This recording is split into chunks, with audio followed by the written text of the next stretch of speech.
Karachi say they captured the top aide to Taliban leader Mullah Omar. This man, basically the chief of staff for the bad guys, if you will. He's accused of masterminding several terror attacks against U.S. and NATO forces. Those attacks taking a toll on our men and women fighting. So if you already have insurance, this reform will make it more secure and more affordable. If you can't afford insurance right now, or if you've been denied coverage, and I'll bet there's some folks here who don't have insurance or can't afford it, or you're going to finally be able to get it. Costs will come down for families and businesses and the federal government, reducing our deficit by more than $1 trillion over the next 2 decades. That's what reform is going to do.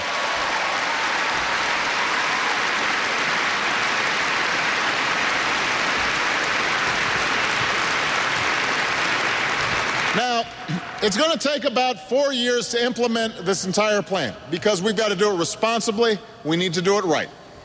So I just want to be clear. That means that health care costs won't go down overnight. Not all the changes are going to be in place. There's still going to be aspects of the health care system that are very frustrating over the next several years. But we have built into law all sorts of measures that in the years to come, health care inflation, which has been rising about 3 times as fast as people's wages, is finally going to start slowing down. We'll start reducing the waste in the system from unnecessary tests. Condition of patients, but also the condition of finances, because as we know, there are going to be so many different financial.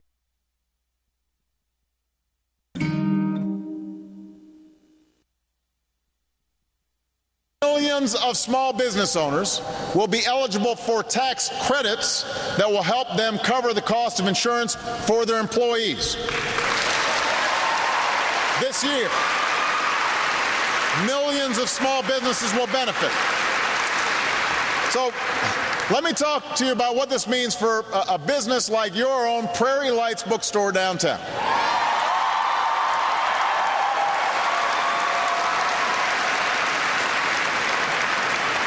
This is a small business that's been offering coverage to their full tape report on for you.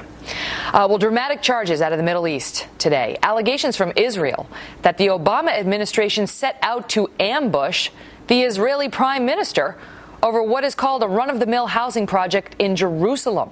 We're live in the Holy City on that in 3 minutes. And Ann Coulter fighting back after being accused of hate speech in Canada. Now she's on offense, filing a complaint of her own. Kelly Skort takes that one on.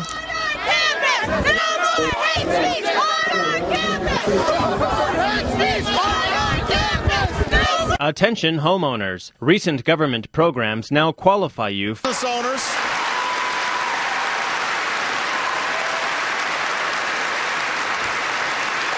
So starting today, small business owners can sit down at the end of the week, look at their expenses, and they can begin calculating how much money they're going to save.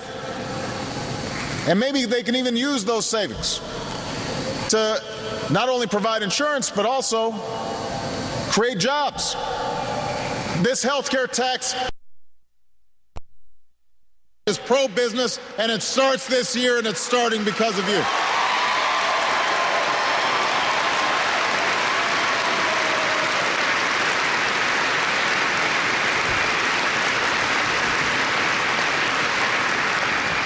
Starting this year, tens of thousands of uninsured Americans with a pre-existing condition and parents whose children have a pre-existing condition will finally be able to purchase the coverage they need. You know,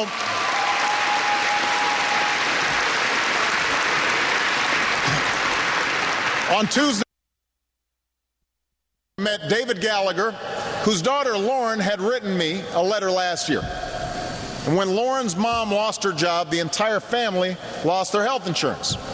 And when they tried to get new insurance, David was denied coverage because he once had a complication-free hernia surgery or guaranteed benefits. In fact, under this law, Americans on Medicaid.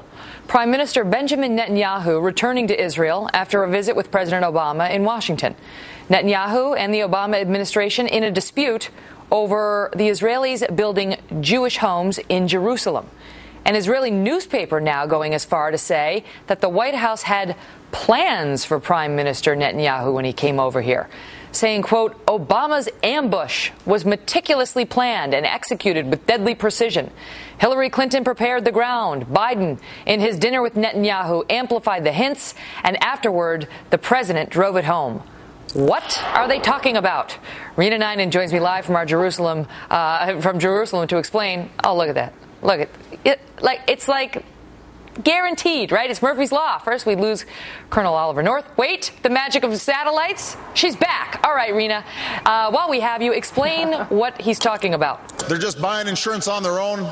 Maybe you're self-employed. You're finally going to be able to purchase quality, affordable health insurance because you're going to be part of a big pool. By the way, with members of Congress. So you will be able to get the same good deal that they're getting, because if you're paying their salary, you should have health insurance that's at least as good as theirs. Is about largely about moving forward on Middle East peace talks, Megan, and the big sticking point is again and again what we've been talking about. Well, you're seeing a lot of spin going on here. You know, when Netanyahu left yesterday, Washington, he also said that there were some things on Iran that they were able to move forward with and talk, and they have some agreements on.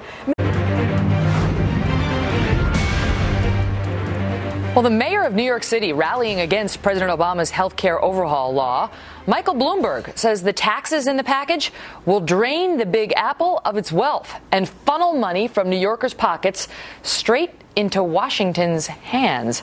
Michael Goodwin is a New York Post columnist and a Fox News contributor who wrote a piece on this. Michael, all right, so what the Republicans were looking for, which was basically to deregulate the insurance industry, arguing that somehow this would cut down costs, something that defies the experience of everybody who's dealt with an insurance company out there. Mayor anticipates that when these are fully implemented, and that will be over several years, they will cost New York City taxpayers $6.5 billion a year every year.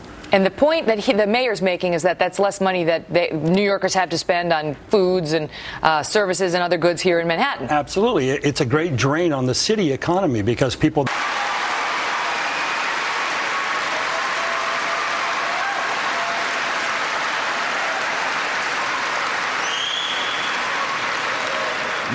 This is the reform that some folks in Washington are still hollering about, still shouting about. Now that they passed it, now that we passed it, they're already promising to repeal it. They're actually going to run on a platform of repeal in November. You've been hearing that. And my attitude is, go for it.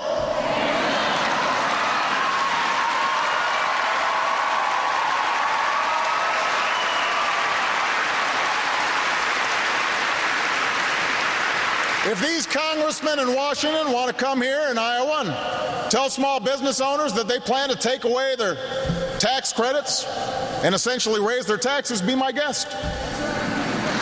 If they want to look Lauren Gallagher in the eye and tell her they plan to take away her father's health insurance, that's their right.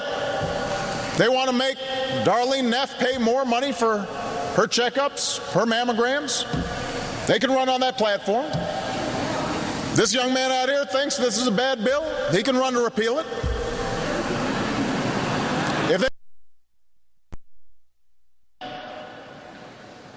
Because I don't believe that the American people are going to put the insurance industry back in the driver's seat. We've already been there. We're not going back. This country's moving forward.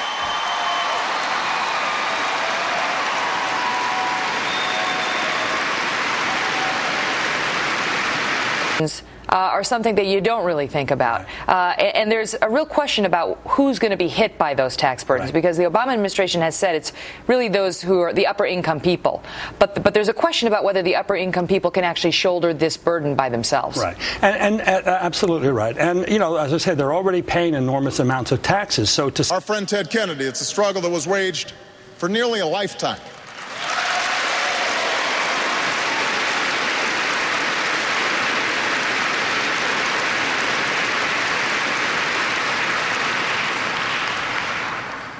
But what this struggle has taught us about ourselves and about this country is so much bigger than any one issue, because it's reminded us what